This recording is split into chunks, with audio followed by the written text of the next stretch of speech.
Hey guys, how's it going? I'm Lighty, and today's video we're talking about my EK build, or Ethereal Knives build, in Harbinger League. Level 94, Scion Ascendant. This is basically what the tree looks like, but we'll go over that in a second. And we're playing EK, SEK, Little Ninja Stars. Cosmetic override right there for Ethereal Knives. Make them look like that. So for the gear choices, it runs a lot of uniques.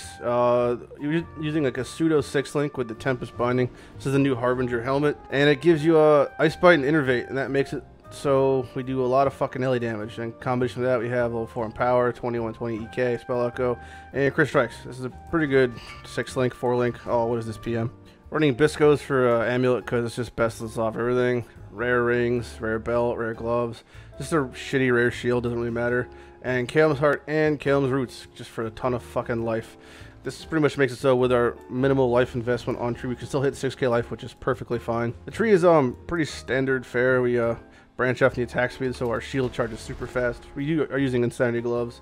And again, these aren't really good Insanity Gloves, but they're good enough for now. So using Ring of Blades, mine has a Curse Immune on it. You can get a Curse Immune one for like 20C, they're pretty cheap. Just makes it so our EK goes into a Nova instead of out of a Nova.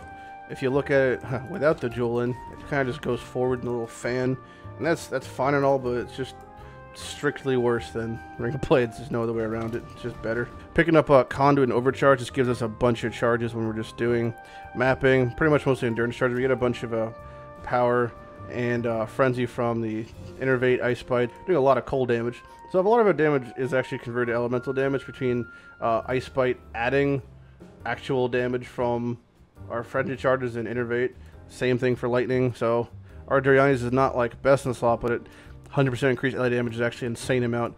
Also, our tooltip is kind of a lie. In combat, it'll basically double, not including the fact that we're running flasks, and it also goes up from that. Using the intuitive leap on the left side just lets us grab some dank nodes and charges and all that good shit. We do have Valpack, and our main form of leech, outside of just Duriani's leech, is our boot enchant. The boot enchant gives us 0.6 leech from mana and for life if we've killed recently.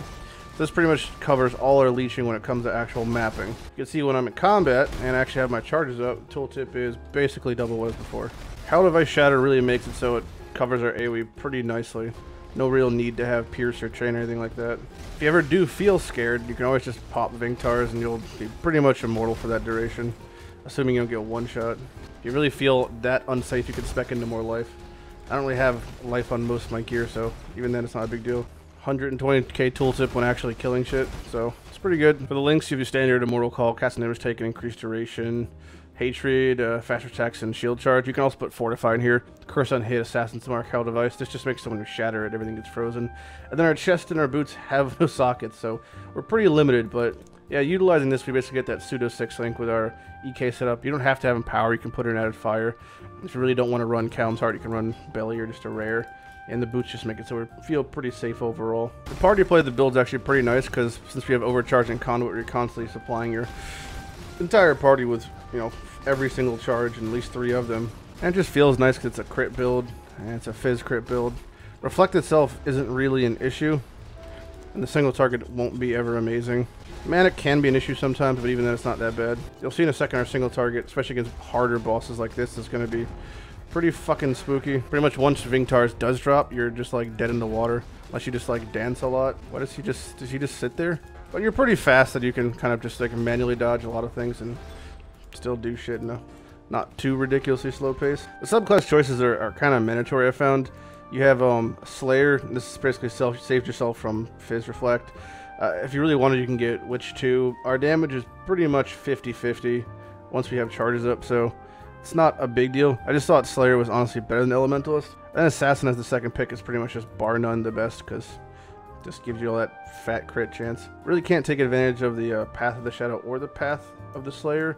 I just pick up that one node right there because it does have life and fizz damage. It's technically effective. The 0.6 leech in the boots is kind of mandatory, honestly. It feels pretty shit otherwise. Between that and Duriani's 0.8 that's enough to sustain yourself. Yeah, starting off can be a little rough on the map. Once you get your charges going, you really steamroll. And again, the single target is not going to be astounding. Your AoE is pretty good, and it's essentially like a one-button build, so it feels nice. There's an Exile. You can just kind of Vingtars through pretty much anything. It's that insane. Also, I think it honestly feels the best to use the Fizz to Lightning Vingtars, which is the cheapest Vingtars, so not that Kaoms or the helmet or anything else in the build is budget, but at least there's that. Let's show you how it fares in a breach. It's a pretty nice example of the build. There's LA Reflect, but you can see that even without popping Vingtars, it's still pretty much okay. This is Ulnatal, which is probably one of the spookier ones to do, I guess, but you could keep Vingtars up for this pretty safely. Kind of hard to navigate the bone walls, holy shit. Your radius is actually a lot larger than it looks for the EK Nova. So it comes off being pretty safe when everything's actually frozen and chilled and shocked and all that good stuff. Alright, here's some single target. It's again not like the most amazing, but more than enough to really sustain most things. Even when like your Vingtars falls off, you can always just kind of pop it back on. You should be effectively immortal.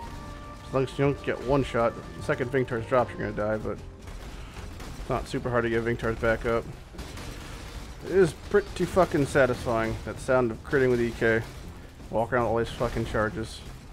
And actually, the fact that you're having endurance charges is covering your res somewhat. You really were worried about LA weak cap, it does help out. You don't have to worry about where you're attacking either. You can just kind of shift click and spin around. So the Harbinger from your mask itself, you just have to cast once, and then he's just invulnerable once he's out. And all he does is he does a little chain thingy off of you. Boop, there he is. Once you cast him once, he's in. He does a little chain, and then just like shocks and chills things. It's pretty nice. It's nothing super special, but it you know, it helps. He does it quite often. There's a little shock. Now things are shocked or chilled. It's nice. It's a little added bonus. I think things actually do target him too. So in a way, it's like they're getting distracted, I guess.